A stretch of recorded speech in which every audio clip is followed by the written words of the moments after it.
All right, today we're going to look at writing equations in slope-intercept form from a table. And I'm going to kind of focus on what if our table doesn't show the y-intercept? How can we find that? All right, so just a reminder, find our slope by finding the change in the y over the change in the x. And remember, it may not be consistent all the way down, but all of the ratios should be equivalent. So in this case, my slope is 1/2. And my y-intercept in this one, well, it's where x is 0. So in this case, it's the -2. So I get y equals 1/2 x minus 2.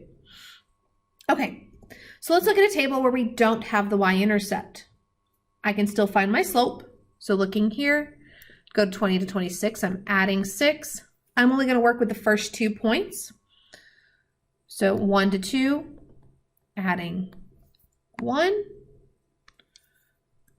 So my slope here is 6 over 1,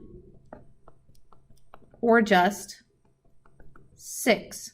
Now the y-intercept. Okay, looking at this table, I don't have a 0 in the x column, so I kind of have to figure out.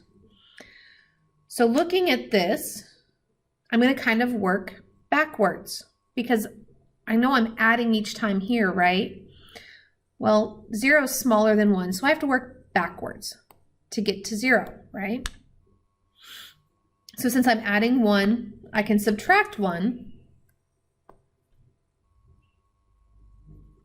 And I'm going to do the same on the x values. I'm going to minus 6 from 20, and that'll give me the y value.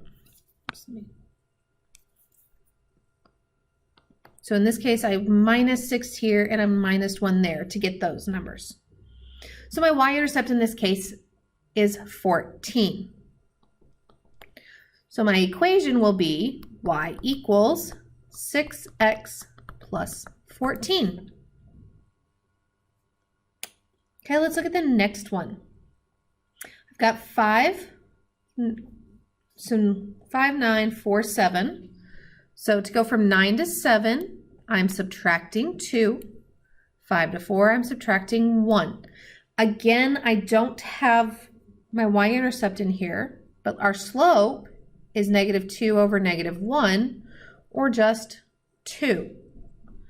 Okay, so looking at this, now I'm not going to work backwards this time because 0 is smaller than 5. So I'm going to look down my table, and here I've got 1. So I know I'm subtracting 1, so I can continue my table, basically just continuing my table on in this case. So I can minus 1, which gives me 0. And then I'm going to minus 2 here, which gives me -1.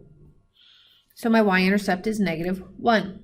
So I get y equals 2x minus 1.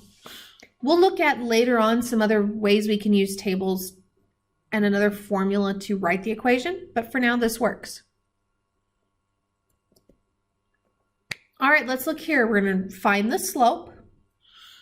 So I need to find the difference between -2.5 and 4. So we're going to look at that. So I'm going to take -4 minus -2.5. So I'm subtracting 1.5 there. And the difference between 1 and -2, so I'm going to take -2 minus 1. I'm subtracting 3 here. All right, so our slope is going to be -1.5 over 3, over a -3. So let's go ahead and see what we get when we simplify that. So -1.5 divided by -3, and that gives me a -1/2. Or sorry, +1/2, not negative. So my slope in this case is 1/2. All right, I don't have a y-intercept. Okay. So since my table is out of order, I'm going to kind of figure out where 0 should be. It's the best way to put it.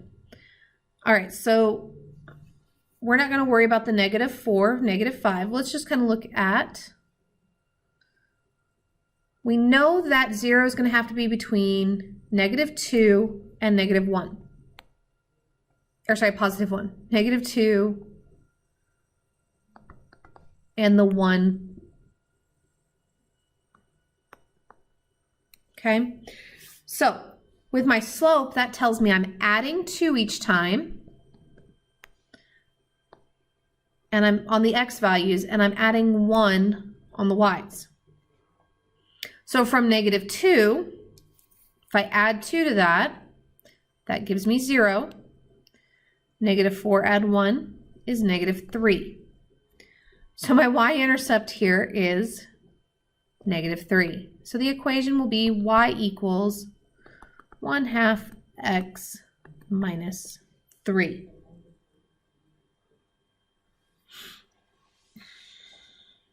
All right, so let's take a look at another one. We'll kind of, so how do I find my slope? Well, from 0 to 8, I'm adding 8. And from 2 to -2, I'm minusing 4. So my slope is 8 over -4, or just -2. All right, so looking at my table, between what two numbers is 0 going to fall? Okay, it's going to fall between the -2 and the 2, right? So let's just kind of look at this here. So we get -2, 8. I'm going to leave a space here. So I'm going to leave a couple spaces, and 2. So we know somewhere in here, right, we have a -1 and 0 that we need to figure out. So let's look at our y-intercept. There's our slope. Remember, that's -2, and our run is 1. So I'm subtracting 2 on the y values, and I'm adding 1 on the x values. So -2 plus 1 is -1. I'm going to have to do that again to get 0, because I didn't get 0 that time. So -1 plus 1 is 0. Okay, so now looking at the 8s, I'm going to have to do this twice. 8 minus 2 is 6, and 6 minus 2 is 4. So here is my y-intercept of 0, 4.